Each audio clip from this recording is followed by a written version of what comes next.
Are you looking for the best electric scooters for adults? In this video, we will look at some of the best electric scooters for adults on the market. Before we get started with our video, we have included links in the description, so make sure you check those out to see which one is in your budget range. Number 1. Apollo Go Electric Scooter. For anyone looking to make the most of their trips around town on an electric kick scooter, I recommend the Apollo Go. 8 out of 10, Wired recommends. It's not the lightest scooter, not the fastest, nor does it have the longest range, but it triangulates these points to offer the best combination of specs. At 46 pounds, carrying the Apollo Go up a few flights of stairs isn't a back-killing task.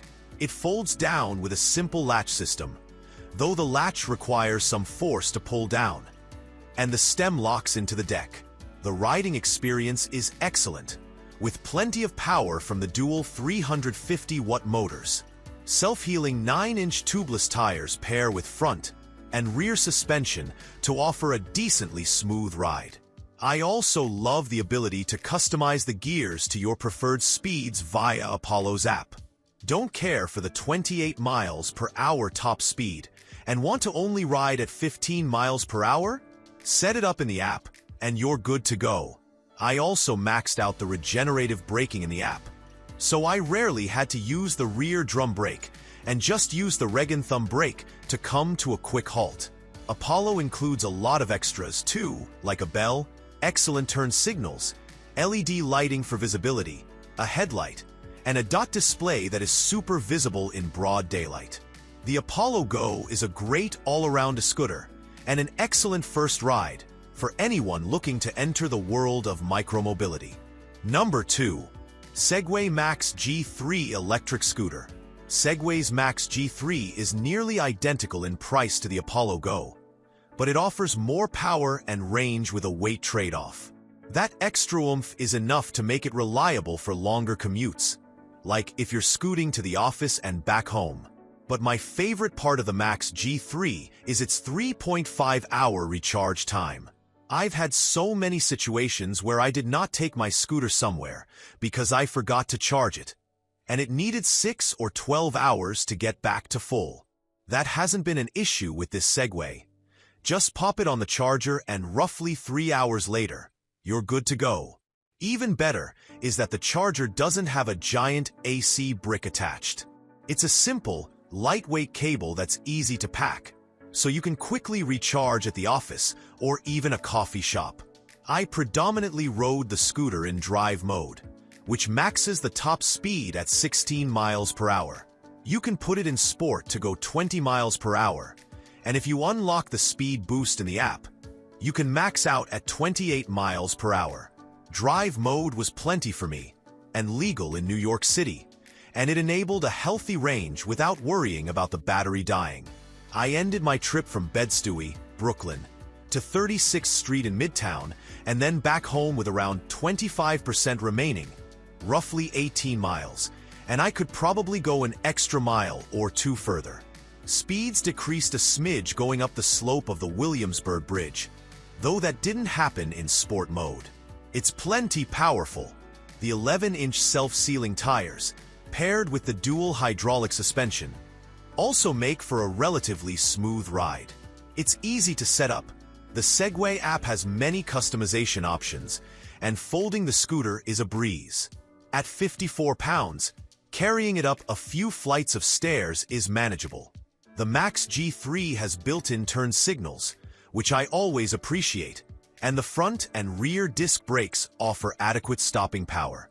The TFT display on the handlebars is bright and can even show details like caller ID and navigation via Here Maps when connected to your smartphone. I like having the option, but Here kept offering routes without bicycle lanes, so I just stuck with Google Maps on my phone. Number 3. Segway Ninebot F3 Electric Scooter. The Segway F3 checks off a lot of boxes. The app experience is feature-rich. It has turn signals and a bell, and it can hit 20 miles per hour on its highest speed mode.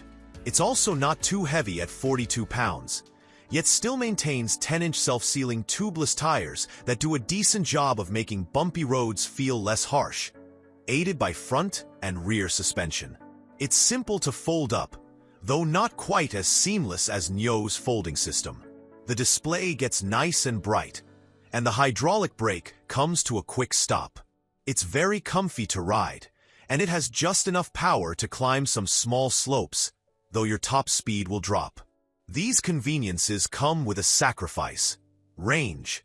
It doesn't go as far as the Apollo Go or Niu KQi 300X, see below, both of which have dipped close to the MSRP of the Segway F3 during sale events. I eked out a little more than 10 miles, though most people should be able to get closer to 15 or more. When this scooter eventually goes on sale, I think it'll be a much better value at, say, $600 instead of $850. Still, I thoroughly enjoyed my time scootering around town on this thing, and for most people living in a city where every amenity is already nearby, it'll do the job. Number 4. Niu KQi 300X Electric Scooter.